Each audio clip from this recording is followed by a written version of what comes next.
Bonjour et bienvenue dans cette nouvelle vidéo consacrée encore une fois au monde des ténèbres de manière estivale.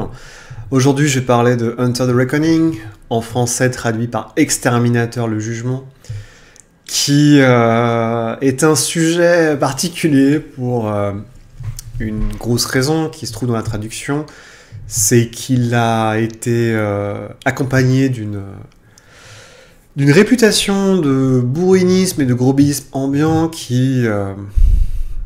comment dire, complique un peu le fait d'en parler. En gros, donc l'idée c'est que ce jeu était illustré comme étant le grand retour des chasseurs humains dans le monde des ténèbres, sachant qu'on avait déjà donc, des chasseurs de vampires, on avait l'ordre de Léopold notamment, il y avait l'Inquisition, l'Arcanum, pas mal de structures, évidemment le gouvernement américain, beaucoup de structures en fait d'humains qui luttaient contre les créatures surnaturelles, et il y avait un super supplément qui s'appelait Hunter's Hunted, qui était sorti en V1, avec notamment les infâmes fils d'Osiris et divers petits gimmicks comme des pouvoirs psy, les Numina, et même des Meriton Flow complètement débiles comme Fist of God, donc point de Dieu, qui faisait que quand vous tapiez des vampires, ça fait de la gravée automatiquement. Donc des trucs un peu rigolos, quoi, sympa, et un petit supplément qui s'est perdu du fond des âges, donc White Wolf a décidé de sortir un jeu à part entière sur les chasseurs humains en fait de vampires, avec une idée qui était intéressante à la base, à savoir que en fait c'est des humains qui un jour se réveillent, voient qu'il y a une voile surnaturelle. En fait simplement ils voient les vampires, il y a des messages qui apparaissent sur les murs un peu cryptiques, des symboles qui leur disent je sais pas, ta femme c'est pas ta femme, et en fait ils s'aperçoivent que leur douce et meilleure moitié est en fait un zombie pourri, et toute cette espèce de choc en fait qui est très très similaire un peu à tous les éveils qui sont des choses récurrentes dans le monde des ténèbres pour toutes les gammes, fait qu'ils passent de l'autre côté et qu'ils sont obligés maintenant de vivre avec cette connaissance. Et à cette connaissance vient s'ajouter donc le fait qu'ils savent rien au début, et toute l'idée c'est que vous commencez en étant complètement paumé par rapport à tout ça, mais vous essayez peu à peu de retrouver d'autres personnes comme vous. Il y a notamment une sorte de réseau social de forum qui s'appelle hunter.net, où il y a d'autres personnes comme vous, sous pseudonyme, qui s'agitent, et vous essayez de comprendre les règles de cet univers qui s'ouvre devant vous, et comment en fait empêcher le surnaturel qui est présent partout d'être une menace, puisque l'essentiel en fait du jeu c'est vraiment de chasser les créatures surnaturelles.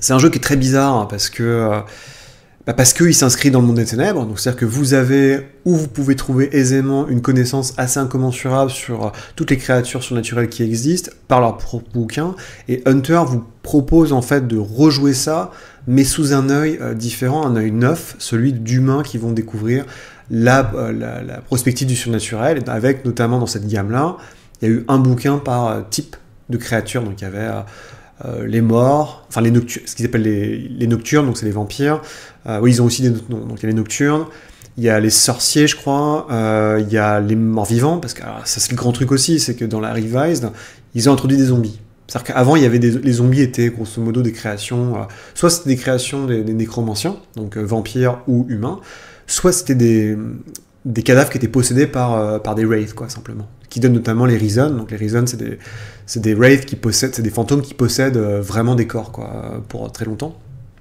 D'ailleurs, c'est rigolo parce que le premier Reason s'appelle Eurydice, et après on aura Orpheus qui... Enfin bref, je vais glisser dans l'abîme du métaplot. Et donc cette idée, c'est que tous les suppléments abordaient à nouveau les créatures surnaturelles, mais sous l'angle de la découverte, avec des fois des logiques qui n'étaient pas hyper conceptuelles, ils ne comprenaient pas forcément tout le concept politique des vampires passer la trappe.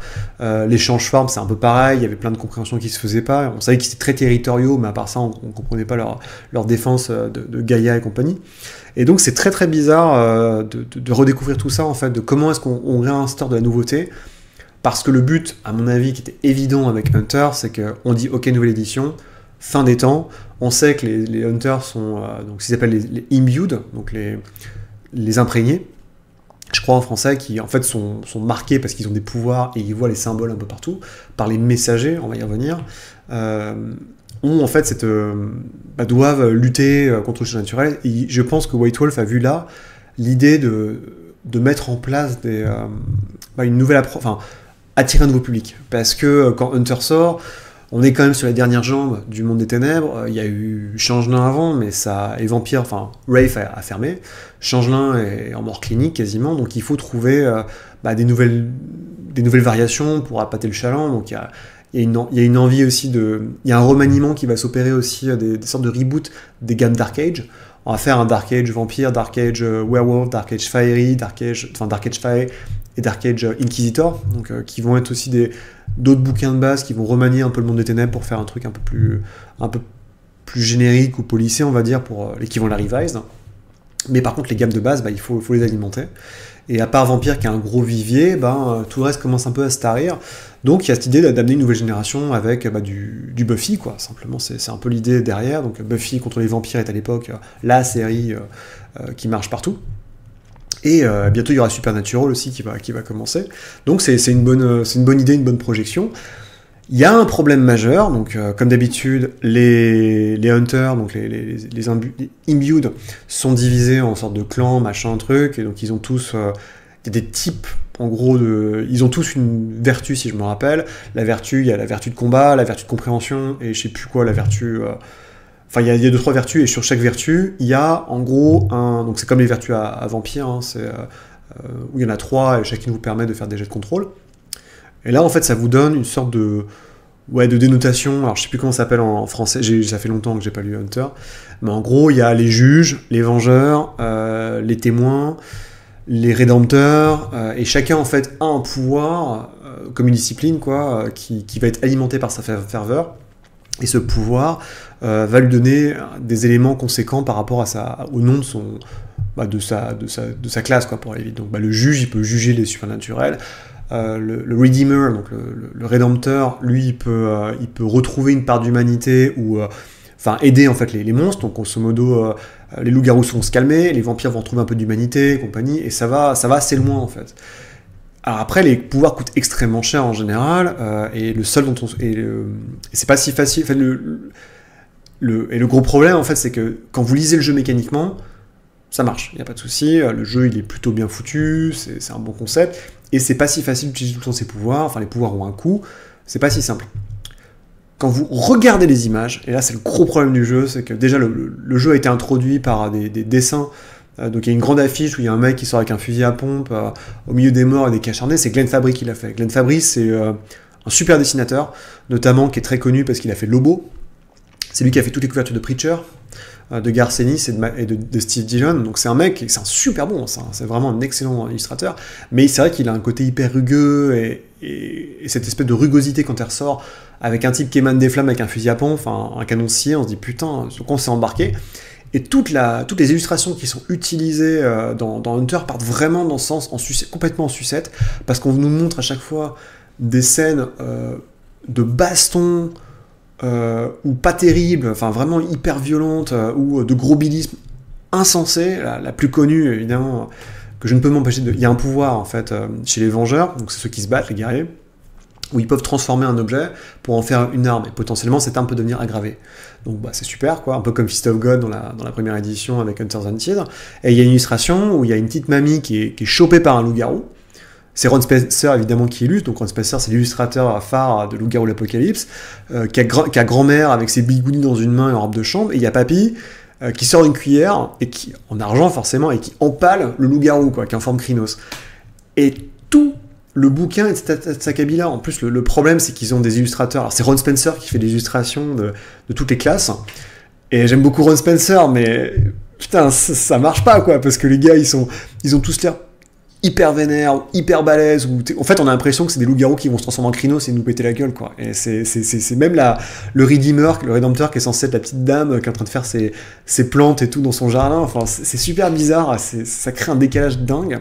À cela s'ajoute, hélas, il y a des mecs que j'aime pas du tout, je crois que c'est Kane, qui est un illustrateur qui fait vraiment lui du Boris...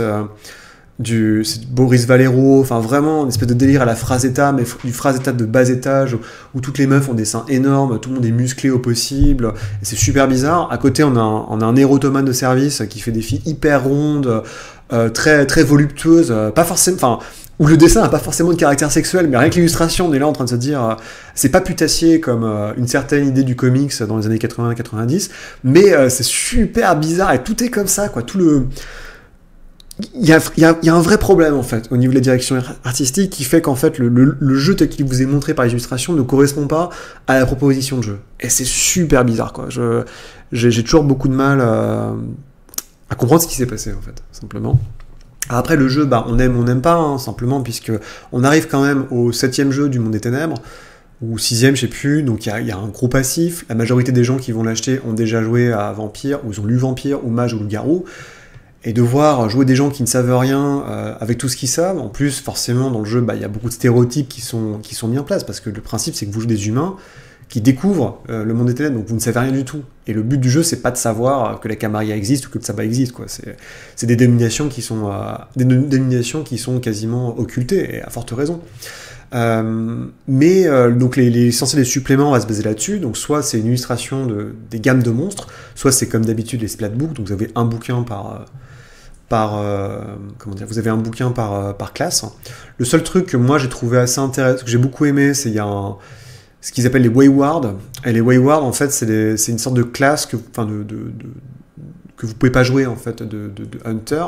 Et le principe des Wayward, c'est que c'est les premiers Hunters, en fait. C'est des gens qui ont eu des révélations par les messagers, et qui étaient là avant les messagers, mais qui sont complètement fous, en fait. C'est-à-dire que, bah, s'ils savent qu'il y a un loup, n'importe quoi, ils savent qu'il y a un vampire qui se cache dans une boîte de nuit, ils vont mettre le feu à toute la boîte de nuit, et ils vont cramer tout le monde, quoi. Et ils sont à moitié fous, enfin, ils sont cassés, quoi, de l'intérieur.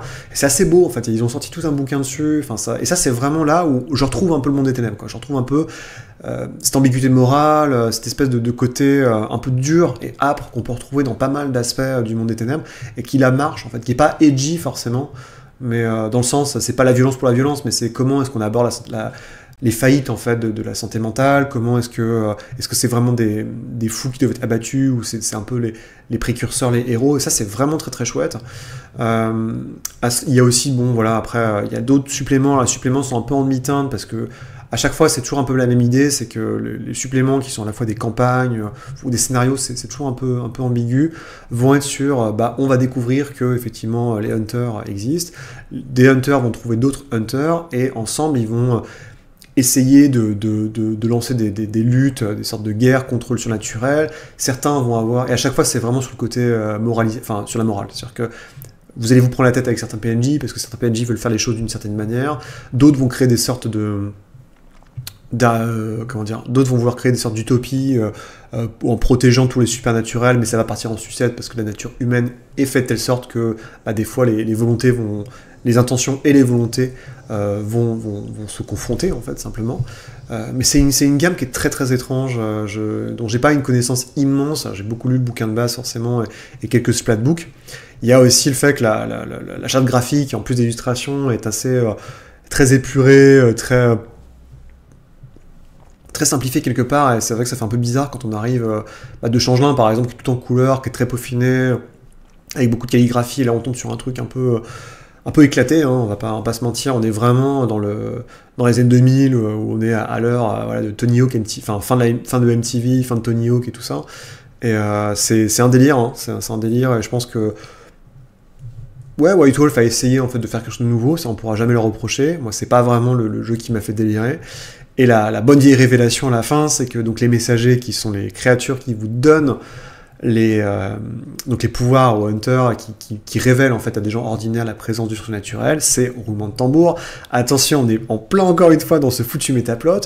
En fait, ce sont des esprits qui viennent de Vampire d'Orient, parce que dans Vampire d'Orient, le principe, c'est qu'il y a des mondes, donc c'est des cycles, donc le premier monde, deuxième monde, troisième monde, et on arrive, en fait, au 6e cycle, qui va être la grosse apocalypse. Et les héros de cette apocalypse, en fait, sont une espèce d'esprits qui vont se déplacer jusqu'en Europe et je sais pas quoi, alors je sais pas ce qu'ils font en Asie, où il y a, en plus en Asie, dans Vampire d'Orient, on vous dit toujours qu'il y a les chasseurs de démons, c'est une très très vieille tradition qui existe depuis très longtemps en Asie, donc peut-être qu'ils n'ont pas besoin, en fait, d'être là, et que les pays asiatiques peuvent se démerder par eux-mêmes. En plus, il y a la technocratie, enfin bref, on en parle, on va pas y rester. Donc ils viennent en Europe, aux États-Unis et dans le monde occidental entre parenthèses, et ils infusent tous les humains avec des espèces de super pouvoirs, pour aller vite, parce que je crois en plus que c'est plus ou moins l'idée, c'est qu'ils avaient dans les premiers mondes, donc de premier et second monde et compagnie, dans le monde oriental, il y avait des héros quasi divins qui existaient, donc en fait vous êtes quelque part, vous êtes les successeurs des Wuxapian et du Wushu, quoi, donc des espèces de héros antiques tels qu'on peut le voir dans les films hongkongais. C'est très marrant. c'est assez fandard. Et le final est un peu là-dessus, hein, dans le Time of Judgment, donc le scénario de fin du monde, c'est un peu ça, c'est en gros donc les monstres commencent à tous sortir, les humains, les hunters incarnent la dernier rempart en fait, et vont plus ou moins gagner par rapport à Apocalypse. C'est assez rigolo, et les problèmes commencent une fois que vous avez gagné en fait. C'est qu'est-ce que vous faites du nouveau monde, comment est-ce que vous organisez, parce qu'il y a les religions qui s'en mêlent, parce qu'il y a les hunters qui commencent à former des sortes d'organisations, et on en revient toujours un petit peu à ce côté, le clash entre les organisations dans un monde post-apocalyptique, qui est un thème qui à l'époque en fait est assez jeune, parce qu'on est encore, Walking Dead est au début de son succès, et c'est intéressant en fait de projeter ça là-dedans, dire comment est-ce que vous faites pour diriger l'humanité, puisque techniquement c'est vous qui en avez la charge, puisque vous êtes en fait les héros dans le sens porte-drapeau de cette humanité, vous êtes censé être les leaders, et comment ça se passe quand du jour au lendemain vous passez de femme au foyer à exterminatrice de morts-vivants, puis après en gros sauveur du monde libre, quoi. Et c'est assez cool, c'est vraiment assez original. Donc voilà, Hunter, exterminateur du jugement en français, qui est pas une traduction, enfin bref, après je suis pas traducteur, mais exterminateur ça crame quand même pas mal, je trouve.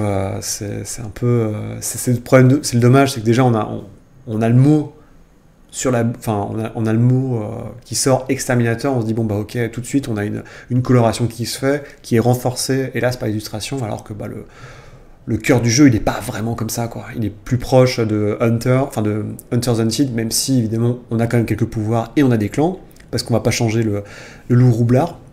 Mais c'est dommage de s'arrêter à ça, et c'est un jeu qui est ressorti en V5 je crois, mais ils ont retiré complètement les imbued, donc on est juste sur le conflit moral, sur les psychoses qui peuvent en émerger, et je pense que c'est pas innocent si le deuxième jeu qui ressort en V5 c'est Hunter, Vampire sort évidemment parce que c'est le jeu historique, mais après Loup-Garou il est qu'en troisième, et c'est parce que Hunters à mon avis est beaucoup plus simple à aborder, en tout cas d'un point de vue mécanique, et après sur le côté on est complètement fou, est-ce qu'on est fou ou est-ce qu'on est dans notre bon droit, ça me fait beaucoup, je pense qu'en fait le Hunter V5 lui est énormément inspiré, et la version originale à plus ou moins grande échelle, par un film qui a été fait par le regretté Bill Paxton. Donc Bill Paxton, cet acteur qui était dans les Aliens, qui était souvent chez James Cameron, qui d'ailleurs a joué dans la principale inspiration de Vampire la Mascarade, qui s'appelle Aux frontières de l'aube, qui a réalisé, je crois que c'est l'un des 2 seuls films qu'il a réalisé, qui s'appelle Frailty en anglais. En français, je sais plus, je crois que ça s'appelle Emprise, alors je sais plus, ça fait longtemps, qui est un film avec Matthew McConaughey, qui est dit par flashback en fait, où il raconte à un flic son enfance et comment son père, qui est incarné par Bill Paxton, un jour, donc c'est des mecs du fin fond du Texas, il arrive devant une ferme, il arrête ses gosses, et il y a une hache qui est au milieu d'une ferme, et il a une vision divine en fait, et la hache, il doit prendre la hache et exécuter des démons. Et en gros, il y a des gens, ils trouvent des démons, ils voient la marque du démon sur les mecs, et ils les butent. Et pendant tout le film, en fait, et donc forcément, c'est un impact mental sur ces enfants qui est absolument délirant, enfin il y en a un qui va mourir, c'est un film de fou, hein. Mais c'est vraiment un film qui est hyper glauque, et qui est à mon avis une très grande inspiration pour ce qu'ils ont voulu faire en V5, parce que pendant tout le film, on ne sait pas si les démons existent vraiment, ou si Bill Paxton est complètement fou, si le père est complètement fou. C'est vraiment un film qui fout hyper mal à l'aise, et la fin est assez ambigu aussi, on dirait. Si jamais vous pouvez le retrouver, c'est vraiment marrant, Matthew McConaughey est tout jeune dedans, c'est un super film qui inspire vraiment sur la psych. Est-ce que les hunters en fait font une psychose, ou est-ce que les monstres sont réels? Et ça c'est un truc qui est très important, surtout j'ai l'impression dans la V5, mais qui vaut le coup d'œil. Encore une fois, c'est une belle inspiration.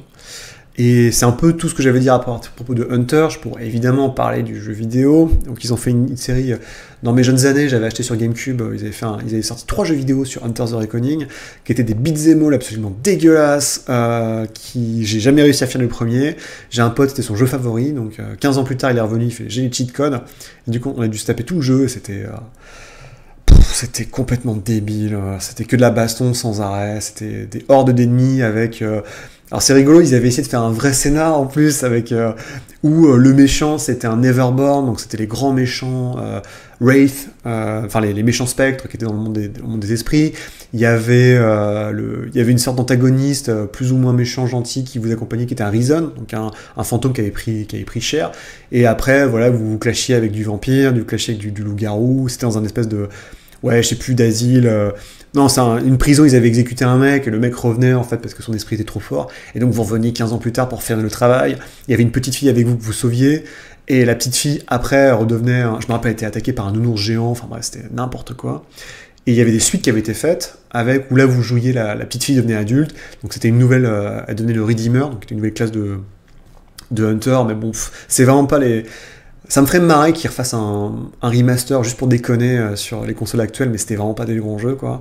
Et c'est un peu plus ancré, c'est ce côté Hunter le Reckoning, c'est un truc de bourrin débile, c'est un peu dommage, mais bon, c'est comme ça, c'est le jeu. Peut-être qu'ils referont un jeu, hein. Non, Paradox Interactive, qui possède les droits, donne les droits à qui veut pour faire un jeu vidéo, donc ça va peut-être arriver, je sais pas. En tout cas, l'avenir nous le dira si Exterminator le Jugement a encore un bel avenir devant lui. Je pense que c'est une recette qui peut marcher très très bien. Tout le monde aime tuer les monstres, tout le monde aime jouer les chasseurs de monstres, donc il n'y a pas de raison que si le monde des ténèbres arrive encore à survivre, Hunter, lui, reste mort. Je ne le pense pas.